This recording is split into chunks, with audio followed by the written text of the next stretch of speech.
Le dijeron que era aburrido y cambió la música latina para siempre. Juan Luis Guerra. En 1984, Juan Luis Guerra entró a una disquera en Santo Domingo con su primer álbum grabado. Lo había producido con sus propios ahorros, cada peso que tenía invertido en ese disco. La respuesta de la industria fue directa y devastadora. Esto no va a funcionar. Es demasiado intelectual. La gente no quiere jazz mezclado con merengue. La gente quiere bailar. Karen Records rechazó el material. El público dominicano lo ignoró. Y los mismos músicos que años después lo llamarían maestro en ese momento ni sabían su nombre. Pero lo que nadie vio en ese momento de rechazo total fue lo que Juan Luis Guerra estaba construyendo en silencio. Porque 6 años después, ese mismo hombre que nadie quería lanzó un álbum que vendió 5 millones de copias, ganó el Grammy, cambió la historia de la música latina y convirtió un género despreciado en un fenómeno mundial. Esta es la historia que nadie cuenta completamente. Bienvenidos a Soñadores Profesionales. Para entender esta historia necesitas conocer al Juan Luis Guerra que existía antes de la fama. Nació en 1957 en Santo Domingo, República Dominicana. Su familia era de clase media. Su padre, Gilberto Guerra, era un deportista conocido en el país. No eran ricos, pero tampoco vivían en la pobreza extrema. Desde pequeño Juan Luis tenía una obsesión que no encajaba con lo que la industria musical dominicana esperaba. Quería hacer música seria, música con profundidad, música que mezclara el jazz que amaba con los ritmos caribeños que lo rodeaban. Estudió en el Conservatorio Nacional de Santo Domingo. Luego hizo algo que muy pocos músicos latinoamericanos de su generación pudieron hacer. Entró al Berklee College of Music en Boston, Massachusetts, una de las instituciones musicales más prestigiosas del mundo. Dato que sorprende número 1. Juan Luis Guerra llegó a Berklee en una época donde los músicos latinoamericanos eran una rareza absoluta en esta institución. Estudió composición y jazz rodeado de músicos estadounidenses que no conocían el merengue ni la bachata. Esa experiencia lo transformó completamente. Regresó a República Dominicana con una visión musical que nadie en el Caribe tenía todavía y con la certeza absoluta de que podía crear algo completamente nuevo. El problema era que nadie más lo veía. 1984. Juan Luis Guerra regresaba de Berklee con años de formación musical de élite y una propuesta artística que él consideraba revolucionaria. Forma el grupo Juan Luis Guerra y 440. El nombre viene de una afinación musical específica, un detalle técnico que ya decía todo sobre quién era este hombre. Un músico que pensaba en términos que el mercado masivo no entendía todavía. Grababa soplando su primer álbum con sus propios ahorros, sin respaldo de disquera, sin presupuesto de producción, sin red de seguridad, solo su visión y el dinero que había podido reunir. El resultado fue un álbum que mezclaba jazz, merengue, pambiche y una sofisticación armónica que República Dominicana no había escuchado antes. Karen Records, la disquera más importante del país, rechazó el material inicialmente. Cuando finalmente aceptaron parte de los temas para un segundo álbum, Mudanza y Acarreo en 1985, la respuesta del público fue la misma: indiferencia total. Dato que sorprende número 2. Es el momento. El merengue dominicano estaba dominado por figuras como Johnny Ventura y Wilfrido Vargas. Merengue bailable, rápido, festivo, diseñado para mover cuerpos en las pistas de baile. Lo que Juan Luis Guerra hacía era completamente diferente. Sus letras eran poéticas, sus armonías eran complejas, su propuesta era para escuchar, no solo para bailar. Y la industria le dijo exactamente lo que no quería escuchar. La gente no quiere pensar cuando escucha música, la gente quiere bailar. Durante años Juan Luis Guerra tocó en eventos privados, bodas y celebraciones para pagar sus cuentas mientras seguía componiendo lo que él sabía que era su obra real. No era glamoroso, era un músico de Berklee tocando en bodas porque la industria no creía en su visión, pero había algo que lo mantenía de pie, una fe profunda en lo que estaba creando, y una esposa, Nora Vega, que creyó en él cuando nadie más lo hacía. Finales de los años 80, Juan Luis Guerra lleva casi una década siendo ignorado por la industria dominicana, pero algo está cambiando en su música. Está explorando un género que en ese momento era considerado lo más bajo de la escala musical caribeña, la bachata. La bachata en los años 80 no era lo que es hoy, era música de bares de mala muerte, de barrios pobres, de personas que la clase media dominicana miraba con desprecio. Las disqueras no lo grababan, las radios no lo tocaban, los músicos serios no la tocaban. Dato que sorprende número 3. Cuando Juan Luis Guerra anunció que iba a incorporar bachata en su próximo álbum, la reacción de la industria fue de incredulidad y burla. Un músico formado en Berklee, con años de estudio de jazz y composición clásica, eligiendo trabajar con el género más despreciado de la música dominicana. Para muchos era un suicidio artístico. Para Juan Luis Guerra era exactamente lo contrario. Él veía algo que nadie más veía, que la bachata tenía una profundidad emocional extraordinaria que solo necesitaba ser tratada con la seriedad que merecía, que el problema no era el género, era cómo lo había tratado, y que si alguien con su formación musical tomaba la bachata y la elevaba, el resultado podría ser algo que el mundo nunca había escuchado. En 1990 lanzó Bachata Rosa. Bachata Rosa no fue un éxito inmediato, fue una explosión. El álbum mezcló bachata, merengue y pop con letras de una poesía que la música caribeña nunca había tenido a ese nivel. Burbujas de amor, Como abeja el panal, La bilirrubina, Bachata Rosa. Canciones que no solo hacían bailar, canciones que hacían sentir. En pocos meses, Bachata Rosa había cruzado todas las fronteras que la música dominicana nunca había cruzado. España,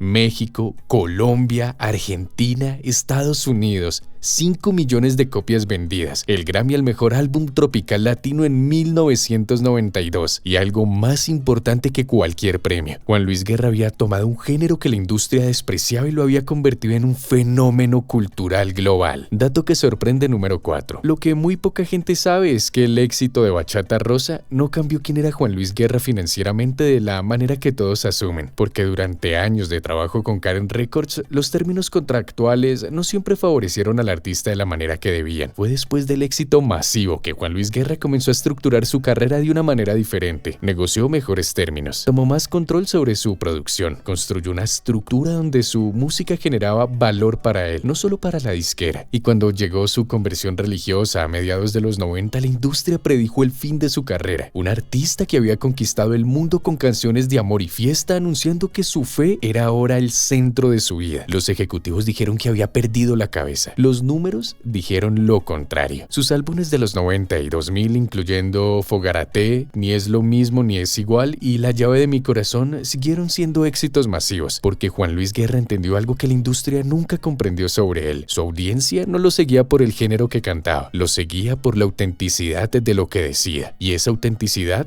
no desaparecía con la fe, se profundizaba. En 2026, con casi 70 años, Juan Luis Guerra sigue siendo una de las figuras más respetadas de la música latina. 14 Grammys latinos, 2 Grammy, más de 30 millones de álbumes vendidos y el legado más importante de todos. Sin Juan Luis Guerra no existe la bachata moderna que hoy escuchan millones de personas en todo el mundo. Romeo Santos, Prince Royce, Aventura, todos construyeron sobre los cimientos que Juan Luis Guerra estableció cuando nadie más creía que la bachata merecía ser tomada en serio. Hoy, cuando escuchas bachata en cualquier parte del mundo, estás escuchando el resultado de una decisión que un músico tomó en los años 80 cuando todos le dijeron que estaba equivocada. La decisión de no cambiar su visión para satisfacer lo que el mercado pedía. La decisión de tomar el género más despreciado de su cultura y tratarlo con la seriedad que merecía. La decisión de seguir componiendo en bodas y eventos privados mientras esperaba el momento en que el mundo estuviera listo para escuchar lo que él ya sabía que tenía. 3 lecciones financieras y humanas que van más allá de la música. Primera lección: el rechazo de la industria no es evidencia de que estás equivocado. A veces es evidencia de que estás demasiado adelantado. Juan Luis Guerra fue rechazado durante casi una década, no porque su música fuera mala, sino porque el mercado todavía no había desarrollado el gusto para entenderla. La diferencia entre rendirse y esperar es saber con certeza lo que tienes. Segunda lección: el activo más subestimado puede ser tu mayor oportunidad. La bachata era despreciada por toda la industria. Juan Luis Guerra la vio como lo que realmente era, un género con profundidad emocional extraordinaria que solo necesitaba ser tratado con respeto. Los mejores negocios no siempre están donde todos miran, están donde nadie más quiere mirar. Tercera lección: la autenticidad es el activo más duradero. Juan Luis Guerra no cambió cuando la industria le pidió que cambiara. No cambió cuando su fe lo llevó en una dirección diferente. Esa consistencia entre quién era y lo que hacía construyó una lealtad de audiencia que ninguna campaña de marketing puede comprar. Piénsalo así: hay personas que hoy tienen una visión que nadie más entiende todavía. Un proyecto, un negocio, una idea que el mercado no está listo para recibir. Y la presión de todos los que lo rodean es la misma que recibió Juan Luis Guerra. Cambia, sé más comercial, dale a la gente lo que quiere. Juan Luis Guerra tocó en bodas durante años antes de que el mundo entendiera lo que tenía. Y cuando el mundo finalmente lo entendió, ya era demasiado tarde para ignorarlo. Esta fue la historia de Juan Luis Guerra, el músico que la industria llamó aburrido, que tocó en bodas mientras componía su obra maestra, que tomó el género más despreciado de su cultura y lo convirtió en un fenómeno mundial. No porque siguió las reglas, sino porque nunca las aceptó. Nos vemos en el próximo video, soñadores profesionales. Si esta historia te recordó que las visiones que nadie entiende hoy pueden ser exactamente las que el mundo necesita mañana, suscríbete a Soñadores Profesionales. Cada semana contamos las historias reales de personas que construyeron imperios mientras la industria los ignoraba, porque los soñadores más poderosos no son los que siguieron el camino que ya existía, son los que construyeron uno nuevo cuando todos decían que era imposible. Nos vemos en el próximo video.